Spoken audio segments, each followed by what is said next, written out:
Certaines fonctions naturelles de notre organisme comme le hoquet, l'héros et l'épée sont à l'origine de taquineries et de situations plus ou moins embarrassantes. Les paix en particulier, sont souvent source de honte quand ils surviennent en public, surtout à cause de leur odeur qui ne ressemble en rien au parfum des roses. Découvrez 8 vérités dont vous n'avez probablement jamais entendu parler sur ce phénomène naturel. Qu'est-ce que le paix?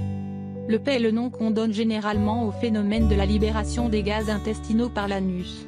Ces gaz proviennent de la fermentation de certains aliments ou de leur décomposition par la flore intestinale.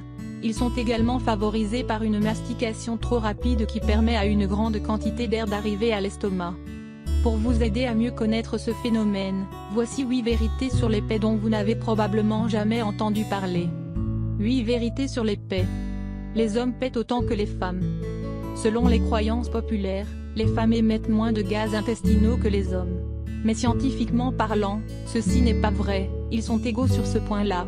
La seule différence c'est que les femmes ont plus de retenue que les hommes qui, généralement ne prennent pas la peine de se contenir. La quantité journalière de paix. Selon les statistiques, un individu pète en moyenne 14 fois par jour et libère ainsi entre 0,5 et 1 litre de gaz par jour. Cette quantité varie d'une personne à une autre en fonction des aliments consommés et de la santé de son système digestif. C'est un signe de bonne santé. Oui, péter est bon pour la santé, mais ce n'est pas une raison pour le faire à tout va. Selon Purna Kasiyup, un gastro-entérologue de la Mayo Clinic au Minnesota, consommer des aliments sains mais qui favorisent les ballonnements tels que les choux, le brocoli, ou les pruneaux, permet de nourrir et de renforcer les bactéries bénéfiques de la flore intestinale. Ainsi, elles arrivent à mieux décomposer les sucres et les fibres, et à éviter les problèmes digestifs et les risques d'infection. L'odeur du paix est bénéfique pour la santé. L'odeur du paix est parfois tellement nauséabonde qu'on a l'impression de suffoquer.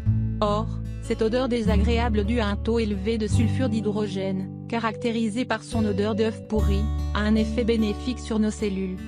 Selon une étude menée par l'université d'Exeter en Grande-Bretagne, le sulfure d'hydrogène permet de prévenir et de réparer les dommages subis par les mitochondries suite au vieillissement cellulaire, au diabète, à l'arthrite, à une insuffisance cardiaque ou à un AVC.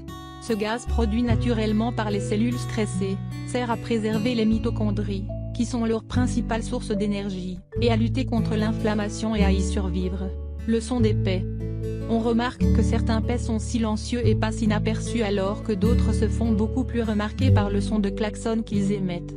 En fait, ceci est dû à la pression de l'air au moment de la sortie et de la tension des muscles autour de l'anus. Plus la pression est élevée et les muscles tendus, plus le son est aigu et vice-versa. Des aliments qui favorisent les paix. Certains aliments tels que les haricots, les choux, les pois chiches sont connus pour aggraver ce phénomène. Leur teneur en sucre sollicite considérablement l'action de la flore intestinale pour les décomposer, ce qui contribue à la production des gaz. De plus, la consommation régulière de soda et de chewing gums, le stress et l'anxiété causent un excès de flatulence. Le moment le plus propice aux paix. Même si certaines personnes ont assez de retenue pour éviter autant que possible de péter devant leurs collègues ou même leurs conjoints, il vient un moment où les gaz doivent absolument être évacués, la nuit. En dormant, les muscles de tout le corps se détendent, ce qui aide à faire baisser le niveau d'alerte sociale et ainsi laisser faire la nature. Les espèces qui pètent le plus.